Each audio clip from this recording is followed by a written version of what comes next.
history of habitation of Mumbai can be traced back to the Stone Ages.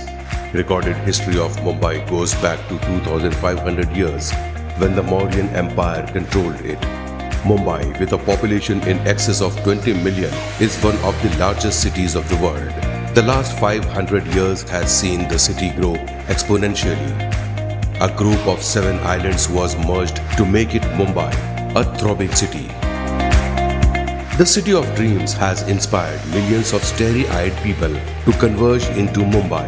The edifice building on the melting pot of diverse people, language, religion and culture makes Mumbai an irresistible magnet. The far-sighted vision of Governor of Bombay, Gerald Ongier, in building up the port in 1669 with a new quay, warehouses and a customs house set the foundation for the city to bloom.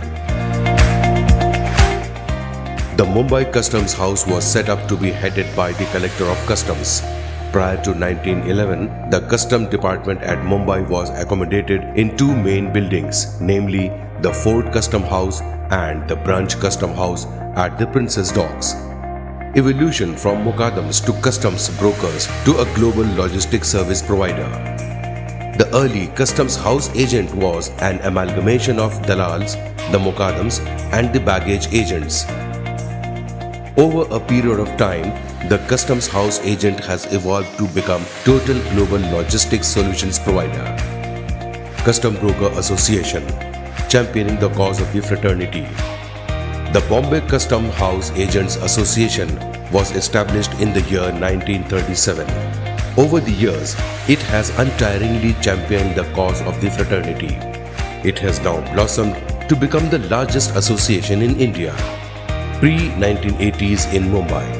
Till the 1980s, Mumbai owed its prominence to the flourishing textile mills and astute local businesses. Once the textile mills started shuttering up, Mumbai's economy was forced to embrace the new set of industries.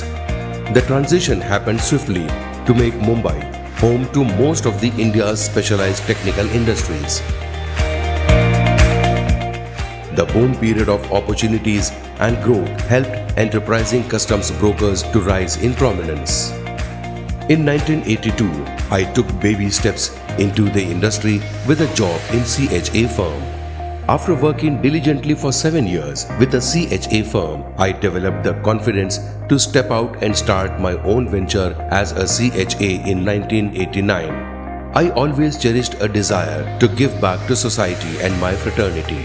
This led me to work with the association from 1998. During this period, I had the rare privilege of working with stalwarts of the industry. Interacting with them has left an indelible imprint on me. Shri Mark Fernandez, a meticulous and perceptive person.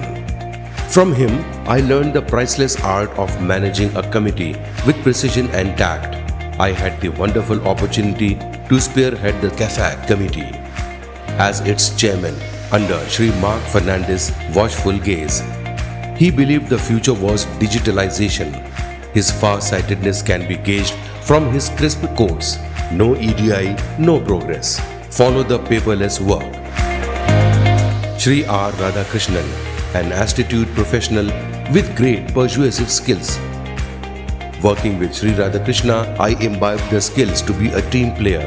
I learned the skills of achieving a common goal by diffusing difference of opinions. During Shri R. Radhakrishna's tenure, I was entrusted additional responsibility of handling Mulund CFS committee along with CAFAC committee. He optimized professionalism in work and used to often say, "Watch global developments in our industry and equip yourself to stay competitive." Shri Om Prakash Agarwal, a person blessed with great fortitude and tenacity. From him, I learned how to handle pressure in times of crisis. Shri Om Prakash Agarwal reposed his confidence in me by giving the opportunity to be the chairman of one of the important committees, that is, JN Customs Import and Export Committee. A grave crisis erupted during the presidency of Shri Om Prakash Agarwal. Many customs brokers faced a challenging time with respect to their operational license. He showed great tenacity and fortitude in intervening on behalf of the customs brokers and resolved the matter amicably. He always counseled the fraternity on acquainting themselves with the latest developments in customs and ice gate and be prepared to work with it. Change is constant and always be ready to face the future was his common quote. Shri Nailesh Gandhi, a keen technology enthusiast coupled with a positive disposition, harnessing the power of technology to stay ahead of the times is something I learned from him. Pleased with my performance, Shri Nailesh Gandhi retained me as chairman of JN Customs Import and Exports Committee. He had abiding faith in the power of the association. He used to say, BCHAA has always spoken as one voice.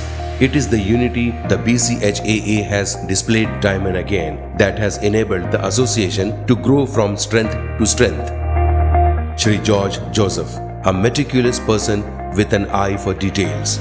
A valuable lesson I learned from him was diving into nitty-gritties of issues that come your way and find a smooth solution for it. During the tenure of Shri George Joseph, I was inducted as an office bearer with the important position of Honorable Treasurer. He always believed that the fraternity should stand strong when faced with problems and fight with preparedness. Shri Ashish Pednekar, a forceful personality and a fearless leader. I learned from him to be fearless and lead from the front, give subordinates a free hand to deliver on their responsibilities. Shri Ashish Pednekar was at the helm for 2 terms. During this time, I was elected as Vice President and then elevated to Senior Vice President. He always believed in having vibrant communication channels to combat concerns. Shri Ashish Pednekar always insisted, look for an opportunity in any change. Past presidents, advisors and colleagues. My heartfelt and sincere gratitude to each one of the advisors who have been the anchors of our great legacy for their invaluable support. I had the privilege of working with numerous kind-hearted and helpful people during my journey. My heartfelt sincere gratitude to all of them. It was a truly exhilarating experience to work closely with stalwarts of the industry. From these giants, I imbibed valuable lessons. The exposure I had working with them helped mold my personality. It aided me in becoming a better and effective leader to shoulder the weighty responsibilities of the fraternity. This fortified me to face all challenges with courage and calmness. With all these experiences, I was able to take the responsibility of presidentship of this esteemed organization in the year 2018.